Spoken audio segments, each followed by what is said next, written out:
Halo semua, balik lagi di YouTube. Oke, di video kali ini kita akan modif keyboard lagi, tapi nggak low budget. Ini agak sedikit ngambil isi dompet. Jadi di video sebelumnya udah mod dengan budget minimalis. Sekarang kita akan mod keyboard dengan sedikit mengeluarkan biaya untuk membeli beberapa peralatannya. Keyboard yang akan kita pakai di video kali ini adalah VX64 yang versi wireless. Switch bawaannya yang Gateron Brown yang tactile itu udah saya pindah untuk ngemod VX8 saya di video sebelumnya. Seperti biasa, kita pretelin dulu keyboardnya dari keycaps, switch, dan tentunya lepasin plate dan PCB-nya dari case. Yang pertama kita lakukan adalah memberi dampening di antara plate dan PCB-nya. Di sini saya pakai cotton foam. Nah, dampening ini fungsinya untuk menutup ruang antara PCB dan plate agar pantulan suara pada saat ngetik lebih teredam dan menimbulkan kesan lebih deep. Ada sedikit adjustment untuk cotton foamnya sebelum benar-benar fit dipasang. Ada beberapa bagian yang harus dicopotin dulu karena itu adalah lubang untuk baut.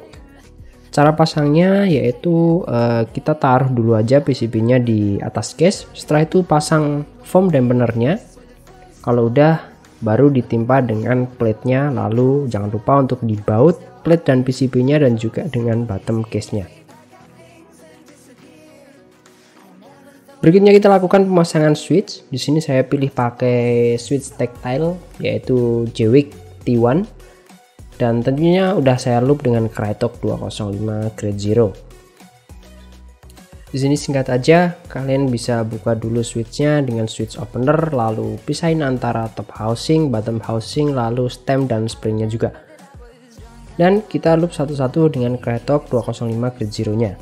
Jangan kebanyakan karena nanti feelnya bisa jadi berasa becek.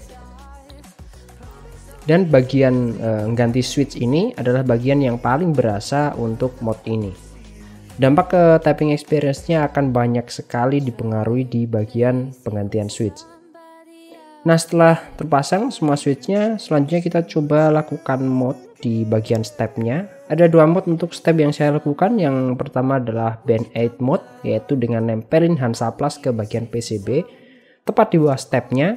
Fungsinya agar suara jadi lebih enak, lebih deep dan konsisten.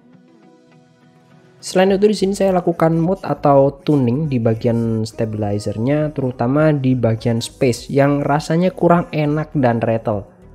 Yang saya lakukan di sini adalah copot stepnya dari plate dengan pinset, lalu kalian pretelin semua bagian dari stepnya, kita copot wirenya, lepasin dari stemnya. Setelah itu copot atau pisahkan juga stemnya dari housing stabilizer.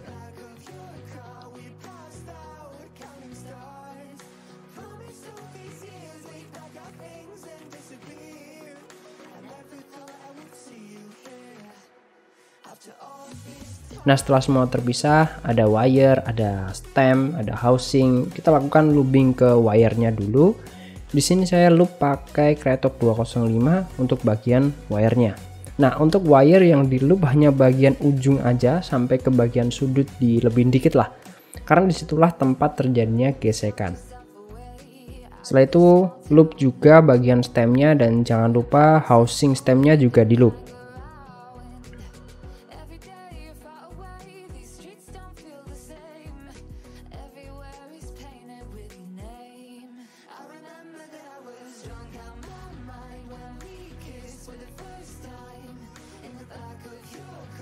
Kalau udah, pasang kembali stepnya ke bagian plate. Dan terakhir kalau stepnya udah, switchnya udah, dan semua modnya udah, adalah kita pasang kembali semua keycapsnya. Di sini saya gak ganti keycaps karena ya uang habis buat beli switch, jadi pakai keycaps bawaan aja untuk kali ini.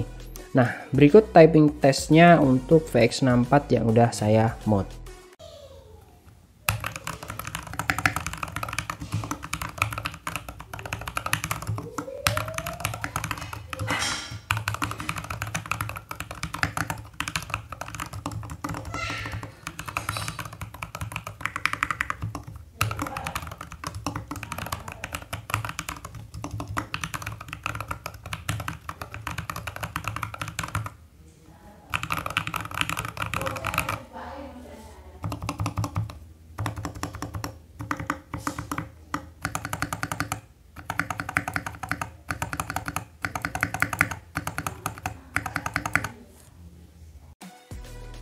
Oke, seperti itu. Semoga dengan typing test tadi bisa terbayang gimana suara yang dihasilkan. Sedangkan untuk rasa ngetiknya dari yang sebelumnya enteng dengan Get Around Brown, dengan ganti switch menggunakan Jwick T1, keyboard ini rasanya jadi lebih berat tentunya. Tapi feel ngetiknya jadi lebih mantap. Bottoming out yang jauh lebih nendang tapi halus dan smooth karena udah di loop. Dan tentunya suara jadi lebih deep dan gak berasa kopong karena udah ada foam di antara plit dan PCB. Bagian step terutama spacebar feelnya jadi lebih smooth dan rattle walaupun gak 100% hilang, tapi rasanya sudah jauh lebih baik ketimbang awal tadi. Nah, yang jadi masalah saya malah keberatan dengan switch ini. Feelnya jauh banget dari Get Around Brown. Mungkin hal ini karena kebiasaan dengan tactile-nya Get Around Brown yang enteng, sehingga harus perlu waktu untuk penyesuaian ulang biar kalau dipakai ngetik lama nggak terlalu pegel. Nah, sekian dulu untuk video kali ini. Thank you udah nonton sampai akhir. Saya pamit, kita ketemu di video berikutnya.